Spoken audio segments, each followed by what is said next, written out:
Good morning guys. Ito, medyo maulan dito talaga sa amin. Kung wala pa kahapon yun. Kung gabi, nag-brown out pa. Kaya, pero ganun pa man guys, tuloy lang natin kung anong mga ginagawa natin. Focus lang tayo sa ating ginagawa araw-araw. Sa ganun lang hindi matayang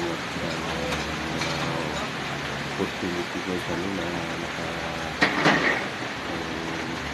naharap natin ano guys. So guys, hindi na ay nagpapasalamat ako sa inyo sa mga patuloy na pagsubaybay sa ating mga maliit na channel guys. God bless guys. Ingat po kayo.